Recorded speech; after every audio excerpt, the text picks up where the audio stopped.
Está no ar mais um programa Enfoques da Vida. Estamos aqui já com o nosso chazinho, muito felizes em estarmos aqui mais uma vez fazendo esse programa que leva informações diversas de assuntos filosóficos, científicos, religiosos, de utilidade pública, enfim, diversos assuntos de interesse geral. Hoje nós temos uma presença muito especial. É a Elza Rossi. Desde muito pequena, ela já começou a escrever poesias na sua infância. Mais tarde, então, ela se formou em artes em São Paulo. Ela é mãe de 3 filhos e ela é ex-secretária do Conselho Internacional de Espiritismo. Temos, então, a grata satisfação. Ela também é escritora de livros infantis. Esses livros são traduzidos em inglês, francês, espanhol. Então, nós estamos muito felizes de ter você aqui conosco hoje, Elza. Com certeza vai agregar muitas informações para nós. Denise, muito obrigada.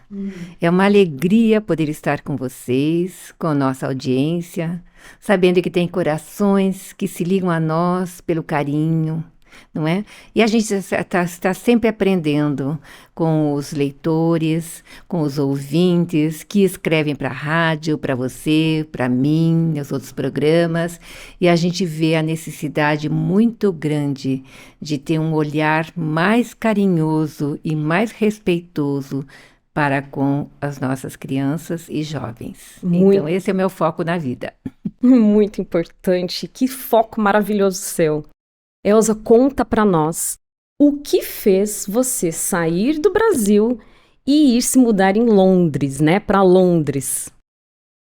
Ai, Denise, é uma história muito bonita. Bom, eu casei com um espírita.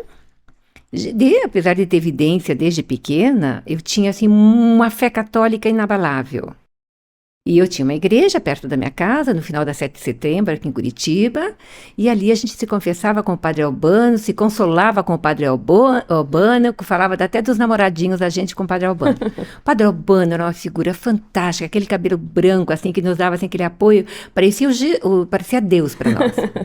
Bom, cresci, mais ainda, a juventude, pararam as evidências, aí casei com um espírita. Já filho de espírita, meu sogro já foi fundador de casa espírita na região de Cornélio Procópio e tal. E tive a primeira filha, a segunda filha, sempre falei pro meu marido, eu caso com você, mas nada de espiritismo dentro de casa. Ah, olha só. Vamos batizar as crianças e seguir a minha religião. Ele concordou com tudo. Nasceu a primeira filha, a segunda filha, a terceira, a vidência voltou para mim, mas voltou de uma forma explosiva. Eu vi os espíritos, assim, logicamente, precisando de resgate, voando dentro da minha casa. Para mim era voando, porque era a forma como eu entendia, antes de conhecer a doutrina. Aí eu falei pro meu marido, eu quero ir para teu centro espírita agora. Era um tarde já, mas agora tá tudo fechado. Mas olha, eu quero acabar com isso, não quero mais ver. Ficou perturbada mesmo. Fiquei porque eu não queria mais ver aquilo. Eu queria ver anjinho, ver Nossa Senhora, que era o que eu achava que eu via. Então você via espíritos, assim, sofredores também. Os sofredores, mas hoje eu digo, eles não foram sofredores, porque eles me trouxeram a luz, a libertação de uma crença fechada. Sim. Hoje eu tenho o horizonte espiritual e o horizonte espírita, conhecendo que somos espíritos imortais e que há comunicação entre espíritos encarnados e desencarnados, reencarnação, tudo é um fenômeno natural. Natural, depende da religião, é tratado de uma forma diferenciada. Por isso que eu digo, todas as pessoas que quiserem agregar conhecimento da filosofia espírita, não mude a sua religião. Venha conhecer, estude Kardec, abra os livros, não tenha medo, apenas vai ver, meu Deus do céu, como é que eu não conheci isso antes? Conheceu, é que não lembra porque reencarnou. Reencarnação não é um fenômeno diabólico, é um fenômeno natural. O Pai nos criou para isso, não é? Para melhorarmos a cada estação uma existência dessa vida nossa eterna. Aí, Denise, com isso, eu comecei a frequentar a casa espírita. E aí as crianças nasceram, cresceram praticamente dentro da casa espírita. Quando eu fiquei viúva, logicamente já tinha 2 filhos, já bastante, 19, 18 anos, a Joana que era menor ainda, os filhos casaram, eu estava sozinha. Aí uma hora eu falei, puxa vida, meus filhos estão casados, minha amiga em Londres precisando de ajuda. Uhum. O que eu estou fazendo aqui? Eu já trabalhava na Federação Espírita do Paraná, diretora do Departamento de Assistência Social Espírita. Sim. Fazia muitas viagens com o seu Góes, com o Francisco, pelo interior do Paraná. E trabalhei também como primeira presidente da Fundação Hildebrando de Araújo, aqui de Curitiba, ainda atuante, ali na Federação Espírita do Paraná, e vice-diretora da creche Josefina Rocha, por 6 anos, até o último dia no Brasil, né, quando então me desloquei para Londres. Mas ir para Londres não foi assim. Teve uma coisa muito especial que me fez pensar nessa mudança. Deve ter sido muito especial mesmo. Conta para nós, Elza, o que foi de tão especial e importante para te fazer essa mudança, assim? Olha, Denise, a gente conhecia a doutora Marlene Nobre desde antes de meu esposo desencarnar, muito tempo antes. A gente frequentava a Associação Médico Espírita de São Paulo, onde ela era presidente, fazia palestras, Maria Júlia Preto Pérez fazia palestra. Então a gente já estava nesse meio, que meu marido gostava muito, né? Que é a área da ciência, da pesquisa, né? E aí a doutora Marlene me ligou e disse... deixa eu fazer um parênteses. Quando, em 95, o Dr. Laércio e eu fomos para o Congresso Espírita Internacional em São Paulo, em Brasília, lá a doutora Marlene e o Dr. Laércio conversaram, e então aí o Dr. Laércio organizou a fundação da AME Paraná. Certo. Aí a doutora Marlene veio para cá, ficou na minha casa, e eu secretaria a ata de fundação da AME Paraná. Olha então, só. Eu tenho muito grudadinha aqui com o movimento do Paraná nesse sentido, mais administrativo, né? Aí a doutora Marlene me fala, Elza, eu vou lá no Chico. Isso era o ano de 97. Aí eu tinha acabado de voltar da França, onde tivemos a reunião do Conselho Espírita Internacional, onde foi criada a divisão Europa e a divisão Américas. Uhum. Aí foi bastante legal aquela época. Bom, aí a doutora Marlene falou, vem para São Paulo que nós vamos no Chico. E eu fui para São Paulo, assim, imediatamente, fomos ao Chico Xavier. Mas eu já tinha na cabeça, como eu tinha ficado 4 meses na Inglaterra, falei assim, por que eu não venho ajudar aqui em Londres? As crianças estão grandes, a Giovana está no último ano da faculdade, né? Pode ficar sozinha aí por um período até terminar. E lá no Chico, quando eu vou cumprimentar o Chico, apesar de 5 anos o Chico não aparecia no Grupo Espírita da Prece, naquela tarde ele foi. A tardezinha já. Quando o povo ficou sabendo que o Chico ia no Grupo Espírita da Prece, apareceram ônibus, carros, gente. Eu sei que em pouco tempo aquilo entupiu de pessoas, ficou cheio mesmo. E aí o Chico passou, levou a Marlene lá para dentro com ele, e eu fiquei lá fora com a nora da Marlene e o filho da Marlene, o Paulo, e a Mônica. Quando é o final, todo mundo cumprimentando o Chico. Ele pega a minha mão, mas ele não solta a Denise. Ele pegou na minha mão com tanto carinho, mas ele fez a pressão para não soltar. Eu senti que ele queria conversar comigo. Aí ele me deu um recado para Janet Duncan de Londres. E eu tinha conversado com a Janet. Ai, Janet, se eu pudesse saber se esse é meu caminho de vir para cá te ajudar. Ele só falou isso. Deu um abraço na minha amiga Janet Duncan da Inglaterra. E ele falou umas palavras antes que foram difíceis de eu entender na hora, mas que ela tinha traduzido o Evangelho. E ela traduziu o Evangelho. E ele foi um dos orientadores para ela traduzir o Evangelho. Falou, Janet, você precisa traduzir o Evangelho segundo o Espiritismo para o inglês, porque, veja bem, o solo europeu, solo britânico, longe de religião. Então, quais os livros que a gente tem de Kardec em inglês? Céu e Inferno, a Gênese, o Livro dos Médiuns e o Livro dos Espíritos, que é traduzido pela Anna Blackwell. Mas o Evangelho, não. O Evangelho é ligado com religião. A palavra Evangelho já é ligada com religião. Mas ela, então, ela seguiu, ela traduziu, ela foi a primeira tradutora da primeira tradução ao inglês do Evangelho segundo o Espiritismo. The Gospel According to Spiritism. Foi ela que traduziu. Uhum. Aí aquilo me encheu de alegria. Eu falei, meu Deus, ele me está dando uma resposta de uma pergunta que eu não fiz. Uma resposta. Não fiz a pergunta para ele. Não. Mas eu tinha já comentado com a Janet, comentado com Marlene.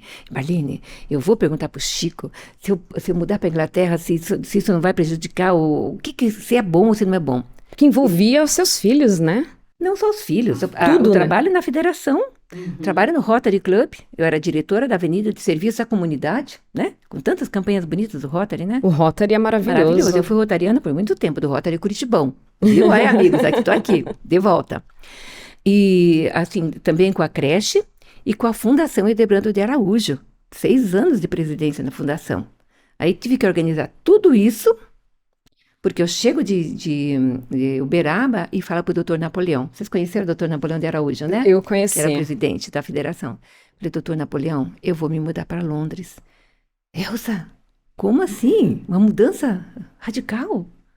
Eu Para falei, vou. ele foi assim meio do nada, Eu falei, né? olha, Para filho, ele, imagina. Chico, eu acho que tem que ir lá, porque lá tá faltando gente, que põe a mão na charrua e siga em frente.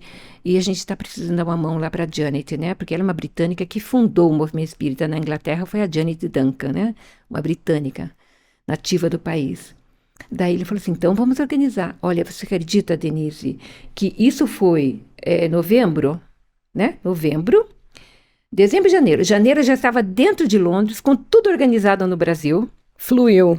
O novo presidente, que foi o Danilo, para a fundação, organizada a creche, organizado tudo, o departamento, ficou assim, tudo em ordem. Não deixei nada, assim, sem organizar. Sim. E fui, e nunca mais eu parei. E naquele mesmo ano, 1998, em abril, organizamos a primeira reunião da Coordenadoria Europa do Conselho Espírita Internacional, em Londres. Botamos mesa como essa, gigante, que essa mesa é comprida. Botamos as mesas e fizemos, os países vieram, países da Europa. Veio o Nestor Mazotti, que é o nosso querido Nestor, que ele faz uma falta muito grande no movimento espírita. Eu imagino. Graças a Deus temos o Charles Kempf, da França, que ele e Nestor tinham uma afinidade muito grande e o mesmo objetivo. Sabe, levar o espiritismo para o mundo, Sim. sabe? E isso para a gente, assim, faz falta, mas ao mesmo tempo ele nos inspira porque está no plano espiritual hoje, né? Nestor Mazotti. Então essa é a minha história, por que eu fui para Londres e fiquei lá mais de 25 anos trabalhando em horários diferentes, porque uma hora você está atendendo Guatemala, atendendo Colômbia, olha os horários, né? É 8 horas na Colômbia, você está meia-noite lá na Inglaterra, ou até mais do que isso, né? Porque o Brasil são 4 horas de fuso horário. Ou então você está com a Austrália, você está com Finlândia, que são 6 horas na frente. E a gente está nesse trabalho, graças a Deus, até hoje, porque não parou. Só mudei. E como que você se virou lá, né? Porque tem a questão linguística, e eu sei que você visitou vários outros países. Como que foi se adequar a Londres? Atender esse chamado, né? Excelente questão. Veja bem, muitos países que são nativos daquele país, muitos não falam, ainda mais países lá, por exemplo, da Estônia, Lituânia, Polônia, República Tcheca, Eslováquia, eles não falam mesmo assim, o inglês ou o português ou até espanhol. A língua ponte para nós foi o Esperanto. Como eu vi isso, falei, meu Deus, é só em Esperanto? Então eu vou aprender Esperanto. Peguei uma instrutora que eu amo de paixão, né? Que ela tinha 95 anos quando ela me instruiu no Esperanto, né? Instruistino, a gente fala quando é espertulo, né? No Esperanto. Então ela me deu aulas, eu comecei a falar o Esperanto, escrever em Esperanto, me comuniquei com todos esses países, organizamos a visita deles, as reuniões da Coordenadoria Europa, para não deixar ninguém de fora. Aí tivemos a Hungria, né? Também desencarnou agora na Covid, o Zabadi Tibor. Tivemos a Bielorrússia, tivemos da Estônia, seu August Kilk, que agora também está doentinho, né? Porque já está com idade. Mas a gente abriu essa porta de comunicação que nunca mais vai ser fechada, pelo menos comigo, né? Então a gente dá o apoio aos países pequeninos, não só aos países confederativas, né? Instituições nacionais, mas e ajudamos a instituir grupos espíritas onde não tinha, como Luxemburgo, demos uma mão para Zelina, nossa querida, que faz um trabalho corretíssimo. Noruega, a gente deu muito apoio para a Cristina Latini, fizemos encontros na Noruega, ajudamos a criar o Conselho Espírita Holandês Nacional, a União Espírita Sueca. Então o trabalho não pode parar. Quanto trabalho, Elza? Não pode parar, porque tem que ser cessante. A gente tem que sair da casa espírita e ajudar aonde for possível. E graças a Deus, a União Espírita Sueca foi criada com um nativo, Olof Bergman, na Estônia com nativo, na Polônia com nativo, na Hungria com nativo, a Noruega foi uma brasileira, né? que, chegando lá, foi pesquisar todo o país, como é que funcionou na época de Kardec, descobriu material lindo. Nós descobrimos um livro de Bert Torstensson, que traduziu ao norueguês, numa livraria, num dia de neve. A gente pulava ali naquela livraria de alegria. E assim, cada livraria que eu vou, do mundo, e eu acho uma obra de Kardec, meus amigos, eu pulo. Traduzida naquela língua, né? Naquela língua, sim, sabe? Como na Grécia, em 2017, em 2019, nós encontramos na Grécia uma obra de Kardec em grego, que é o Livro dos Espíritos, porque não existia, ninguém sabia, mas eles traduzem, trabalham lá mesmo, vendem lá mesmo, então você não fica sabendo aqui fora, porque quem que vai ler o grego? Quem que vai procurar o nome do livro em grego? A gente nem sabe. Sim. Na internet. Então, achamos em loco e compramos. E aonde eu vou, eu compro. Você comentou, né? Eu nem consegui acompanhar, que são tantos países, você falando, relatando, mas então quer dizer que não é só brasileiro, como a gente geralmente escuta, que funda centros espíritas, sociedades espíritas lá fora, porque isso aqui é como se fosse uma crença mesmo. Só onde quer que a gente vá, tem um brasileiro envolvido, que foi ele que fundou. Então, você viu outra realidade. Quando você fala, essa outra realidade. Vivenciou. Quando você fala em nativos, você quer dizer um búlgaro que fundou uma casa espírita lá na Bulgária. Mesmo que Acho não isso seja uma casa muito importante, essa informação. É o búlgaro que iniciou, digamos, a Pavlina, né? Uma búlgara que se interessou, viu um filme de Chico, que daí o Oceano colocou em vários idiomas, né? E aí ela fala inglês, ela viu aquilo e amou o trabalho espírita, já tinha traduzido Kardec, aí ela expandiu. Hoje ela faz audiobooks dos livros da coleção André Luiz em búlgaro, que ela tem uma ajuda aqui do CELD, do Rio de Janeiro, uma pessoa que ajuda para poder fazer essa tradução e ajudá-la, então, a fazer a arrematação e preparar o livro em audiobook. E o grupo é muito pequenino, mas esses nativos, eles não se expõem. Não é como a gente brasileiro. A gente sai com a bandeira nas costas e falando alto. E eu fundei. Não é assim. Eles são quietinhos. A Estônia é quietinha. Um grupo em Tallinn e um grupo em Vossô, no sul. Mas fundado através dos livros em Esperanto traduzidos para o estônio. Você pode repetir? Desculpe se isso for muito cansativo para você. Mas só para deixar assim bem claro, tanto para mim, que você acaba de desmanchar algo que eu acreditava. Ai, querida, meu Deus. Sim, de que só brasileiro que tinha fundado lá, né? Então, os brasileiros são importantes, Denise. Sim, eu quero, com certeza. Pedir, por favor, que não entendam mal. Claro. Por exemplo, os brasileiros, eles procuram as colônias de brasileiros, as associações de brasileiros. Aí, quando são espírita, tem um, eu sou espírita. Aí encontra o outro, também sou espírita. E fazem os grupos deles. Mas muitos deles que chegam não conhecendo a língua do país, não vão pesquisar para saber o que teve da época de Kardec, se tem algum resquício, porque eles não falando o búlgaro, não falando o estônio, não falando o húngaro, e não vão pesquisar. Só depois, com mais tempo, é que vão conhecer que já existiu alguma coisa, daí começa a fazer a ponte. Então, desses países, quais foram que você vivenciou, que foi o nativo que fundou? Polônia, Estônia, Hungria, Bulgária, Finlândia. O Japão foi o Tomosumi, que fez as traduções, mas a esposa dele era a Sônia, né, que era uma brasileira, mas isso há muitos anos atrás, acho que já são divorciados há muitos anos, né? Mas a vida continua. Sim. Não é porque era e deixou de ser, não. A gente ainda se comunica, né? Ele também visita quando ele vem para Suécia, ele esteve na Suécia, ele visitou o grupo espírita lá, conversou com a Cidinha e o Ulof, o do Japão. Mas lá no Japão tem um brasileiro muito ativo para poder segurar, porque depois de algumas guerras e muitos problemas que já aconteceram, é lógico, nesses países, que o Brasil não vivenciou esse tipo de guerra, né? A Primeira Guerra Mundial, a Segunda Guerra Mundial, a Guerra Napoleônica primeiro, agora com esse monte de coisa lá com, né, a Rússia e Ucrânia, né? Tudo isso faz com que as pessoas se retraiam. E isso aconteceu depois da época de Kardec. Quantas coisas de Kardec foi confinado, foram terminadas, foram depois tendo que juntar. Hoje, o Charles Kempf é um nativo, né? E Roger Perret, que segurou o movimento espírita na França. Na Bélgica, é liderado por Jean-Paul Evrard, que é um belga, que é Uhum. presidente da União Espírita Belga. Então, existe brasileiros na Bélgica, mas não nesse número grande que a gente pensa que só tem brasileiros. E Não. que só eles que fundaram. Não. Eles podem ir e fundar, porque de repente até aprender o francês, até aprender o inglês, até aprender o búlgaro. E o Esperanto também, né? Como Então você eles falou. preferem fazer o estudo assim para não ficar, porque tem o hábito, já está fazendo evangelho no lar. E é maravilhoso que façam isso, porque onde tem prece, onde tem estudo, e depois vão se pensando, não, mas a gente podia traduzir esse livro para a língua do país, mesmo que a tradução não fique boa.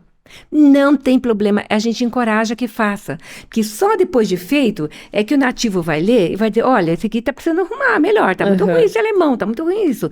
Aonde que está ruim? Então nos ajude. Aí o nativo se interessa. Entendeu? Entendi. Então existe esse carinho especial, esse cuidado, essa diplomacia, ou caridade mesmo, para que a gente não invada o espaço, não diga, né? Aqui rapidamente eu vou te contar por que eu me alertei nisso, que eu acho que era o ano de 1999 ou 2000. A gente estava numa reunião com Roger Perret, presidente da então União Espírita Francesa e Francofônica, que agora são duas federativas na França, né? Tem a Federação Espírita Francesa, né? Que é dirigida, o presidente é o Charles Kempf, que é o meu amigo. Então, o Roger, ele estava nessa reunião e os brasileiros sempre têm empadinha, coxinha, tão gostoso quando tem brasileiro, né? E isso, os nativos ficam curiosos para conhecer a comida brasileira, né? Para os intervalos ter um break, uns comes e bebes. Aí, aquela conversa, e um brasileiro falou assim, nós brasileiros levamos o espiritismo para o mundo. É a nossa missão. Roger não entende português. Ou não entendia. Eu digo não entende porque para mim ele continua vivo, né? No plano espiritual. Não entendeu, não entendia assim. Mas ele perguntou, não sei se foi para o Charles, para outra pessoa, se a pessoa tinha dito isso. E repetiu. Ele falou ele disse isso mesmo. Daí ele falou, não é bem assim. Então a gente viu que a gente constrange. Às vezes, um nativo, aliás, o respeito, a gente está na terra deles, tem que respeitar. E uma outra coisa que aconteceu também, assim, desagradável, que foi uns anos depois, dentro do Reino Unido mesmo, num grupo espírita, que o inglês queria frequentar naquele horário, que era o único horário que ele tinha, e morava perto de um grupo espírita X. E aí ele falou para ele, por que eles não faziam em inglês? A reunião, já que estavam ali. Daí a pessoa falou assim, mas é melhor que você aprenda o português, porque o nosso estudo é em português. Ele falou, mas vocês estão no meu país.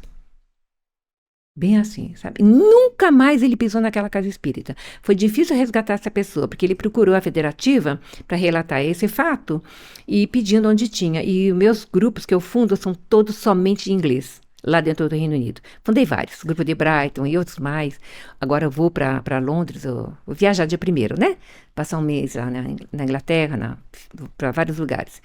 E a gente fundou em inglês, porque daí me alertou também de atender na língua do país. Na língua do país. É o que eu, por favor, quer fazer em português? Faça um dia da semana para os brasileiros. Mas faça na língua do país e coloque bem grande, né? Estudos no idioma do seu país. Foi uma resposta muito rígida, né? Fechada, porque o ideal seria ela dizer, não, vamos programar, vamos nos preparar. Mas não foi, segundo ele não foi. Comportamento cristão de acolher. Que pena, lamentável mesmo. E com relação aos livros infantis, você pode mostrar para nós o seu trabalho? Minhas filhas leram seus livros, pois que eu lembro contou, bem. Né? Meu Deus do céu. Olha, você sabe que estando lá fora há 25 anos, eu primei para escrever ou publicar ou doar para as ONGs, né, da Alemanha, do Paraguai, da Inglaterra, do Brasil, as obras para serem publicadas no idioma local, porque é um lack, é uma falta de livros para a infância, né? Lá nós não falamos evangelização espírita para criança, não. Nós falamos educação espírita para a criança e para o jovem. Educação espírita, porque a palavra evangelização, você já vai fechar a porta para os pais. Para eles, né? É para eles. Religião, você já fecha a porta para os pais. Para os nativos, falando, né? Sim. Então, esse livro aqui foi publicado, acho que em 2006. Esse livro conta a história... vou dar um pouquinho de spoiler aqui, porque ainda não tem em português, mas quem sabe logo a gente publica em português. Da criança que perde o paizinho, entre aspas, né? O paizinho desencarna e, através de sonho, ela conversa com o paizinho, entendeu? Com o papai dela, né? E esse livro, em inglês, caiu nas mãos de um alemão. Ah, Um alemão me contacta e fala: será que a senhora autoriza eu publicar, traduzir para o inglês para publicar? E ai, que publicaram na lindo. Alemanha em 2009. Então ele falou: se eu tivesse conhecido um livro como esse, quando meu pai partiu, ele tinha 6 anos de idade, eu não tinha sofrido tanto e ia entender que o espírito é imortal. Veja só que luz na vida Isso o dele senhor já de cabelo branco, e na viu? vida das pessoas, né? Vida das pessoas. Esse aqui foi publicado em português pelo Lar Fabiano de Cristo, né, pela Edilar, já, acho que foi no ano 2000, já há muitos anos, né? Ele vai ser republicado agora em 2024. Eu vou dar contar uma novidade. Eu vou mergulhar, acho que deu para ser assim? Um pouquinho mais para inclinado, para baixo. Um pouquinho mais para baixo. Isso. Ótimo. Então, esse livro vai ser publicado porque eu vou mergulhar agora, que estou no Brasil, nas obras em português, porque também é necessário, né? E por atender pedidos. Esse livro aqui, Aprendendo a Orar, está em espanhol, foi publicado Mais para no lá. Paraguai, Isso. Perfeito. pela editora Aramis.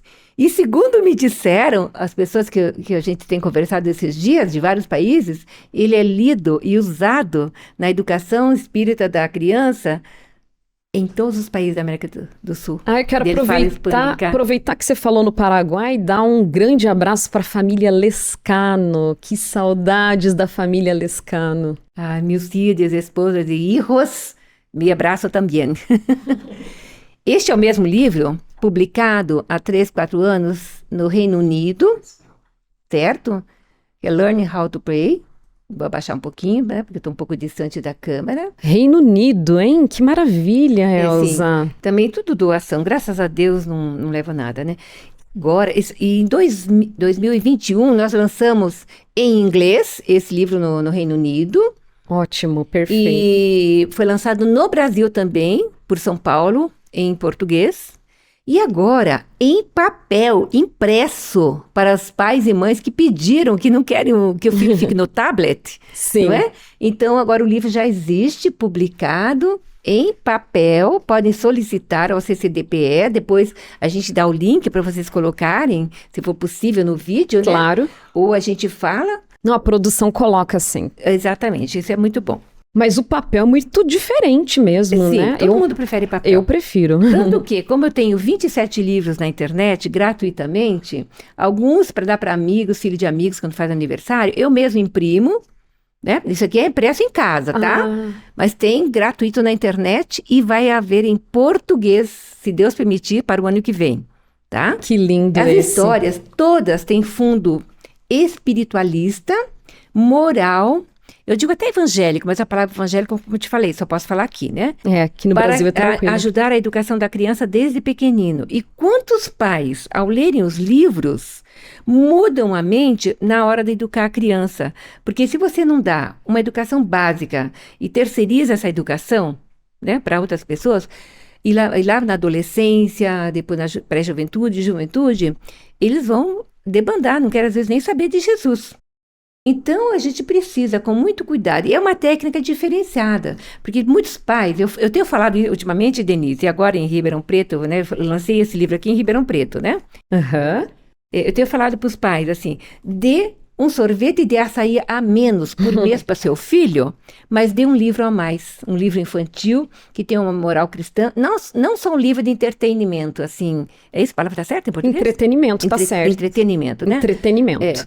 Não só um livro de entretenimento, mas algo que fique, que ele mexa, remexa, mostre para o amiguinho, dorme, conta a historinha, como é necessário. E a semente, desculpe te cortar, mas a semente de um livro com esse cunho moral fica marcada para sempre no espírito. Sempre. Denise, tem uma coisa interessante com esse livro aqui do Teddy Bear, em inglês.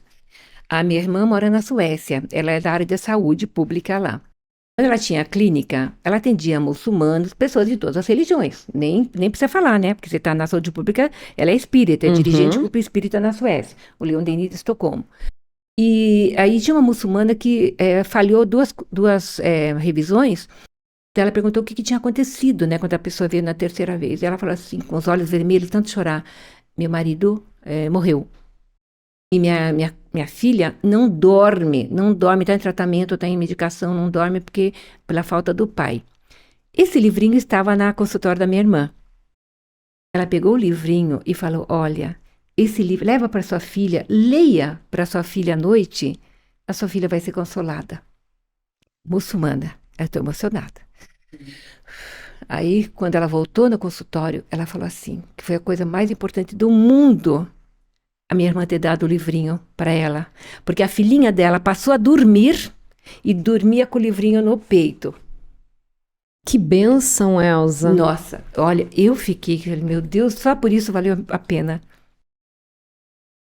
E daí, esses são livros de historinha, e numa outra oportunidade eu vou falar dos livros de manuais para trabalhadores espíritas, feitos lá fora, entendendo a cultura. Até eu fiquei meio sem palavras, porque nós nem sempre temos dimensão do alcance, né, de uma mensagem como essa espírita, como alcança o coração das pessoas, como é importante. Mas você veja, Denise, que não fala, não, você tem que ir espírita, você tem que ir para a casa espírita. Não, os livros são, como eu falei, para abranger fora da casa espírita. Dentro da casa espírita a gente tem evangelização, a gente tem tudo lá. Isso aqui é ótimo para evangelizadores também. Agora mesmo na Alemanha, eles estão pegando outros livros e investindo. Eu fiquei muito feliz com a Hilda. Hilda, se você estiver vendo esse vídeo, eu te agradeço muito por ser essa porta-voz de novo para reativar a infância com livros, né? Especialmente esses pequenos livros que você recebeu de mim.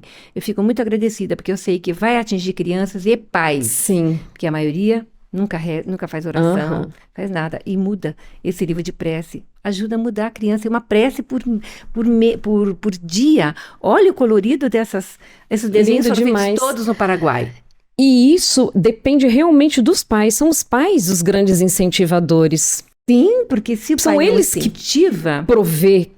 Mas se terceirizar, deixar para outros, depois você não pode cobrar também. Exatamente. Ah, não, vou deixar meu filho decidir, quando ele crescer, o que ele quiser ser. Não, isso só depois dos 18 anos, né? Você deixa teu filho decidir se ele quer ir para a escola primária quando ele tiver 18 anos? Não. E nem para tomar remédio, né? Nem para tomar remédio.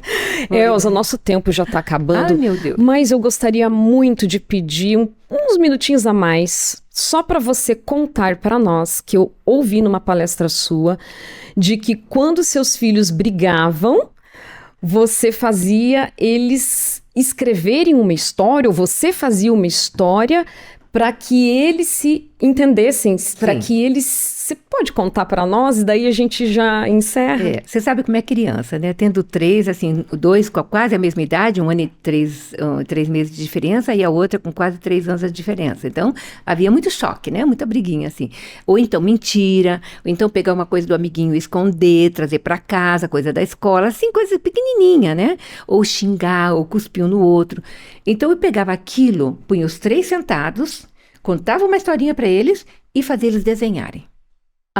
Desenhavam aquilo, aí eu pegava aqueles papeizinhos, recortava, montava em folha de papel sulfite, né, que não é fácil, pequenininho, livrinhos bem pequenininhos, colava aquilo, porque os desenhinhos das crianças é tudo minúsculo, né? Sim. Colava aquilo, escrevia a historinha para eles, fazia o que eu fiz aqui, ó. Furava, botava a fitinha. Então, imagina isso aqui pequenininho. Tá. E a minha filha Janine... livreto mesmo. Um livretinho.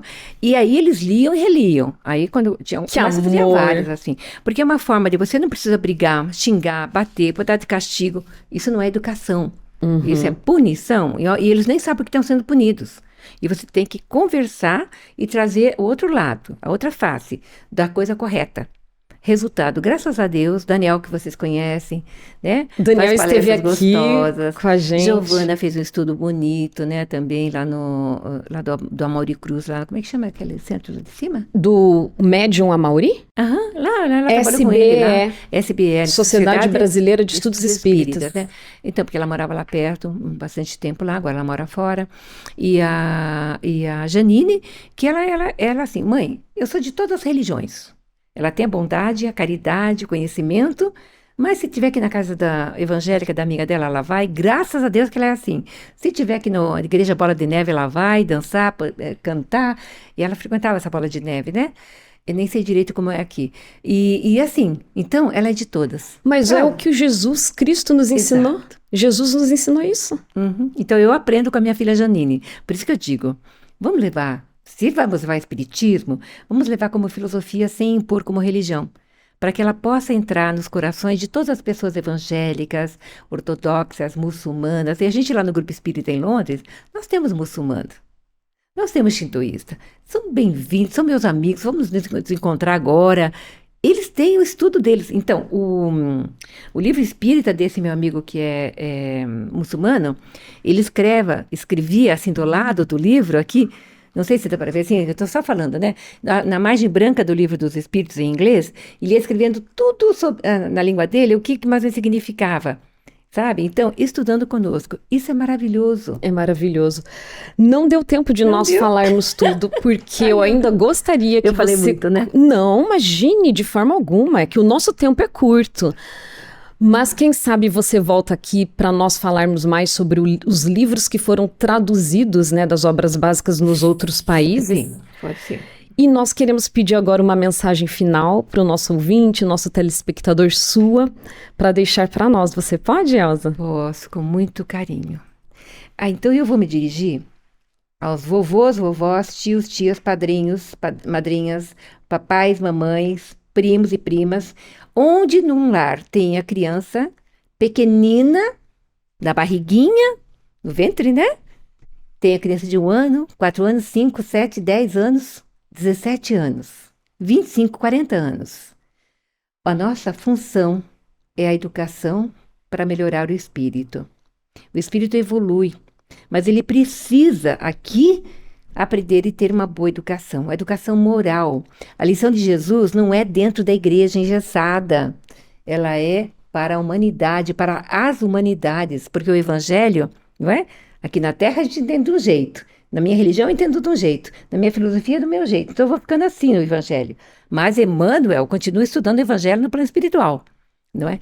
Então que a gente abra o nosso coração e recebamos todo mundo que desejar conhecer o espiritismo, essa filosofia que liberta, que te diz por que você sofre, de onde você veio.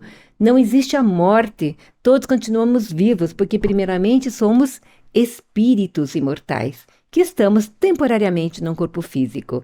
E agora a gente consegue, com isso, mesmo dentro da dor, dentro de uma cirurgia, de uma notícia de um câncer, dizer: Senhor, obrigada por me proporcionar esse teste e eu vou passar dele com galhardia. É isso. Muito obrigada, Elza, pelas suas palavras, pela sua presença, pela sua contribuição. Nós agradecemos a você, ouvinte, aguardamos o seu retorno, sua mensagem e esperamos que essa mensagem iluminativa fique muito bem guardada dentro de você e que você possa compartilhar. Assim como você recebeu essa bênção, essa luz através dessa nossa irmã tão querida, a Elza Rossi, que você possa também compartilhar para outros corações. Agradecemos a sua audiência e receba o nosso abraço carinhoso. Que Jesus permaneça conosco.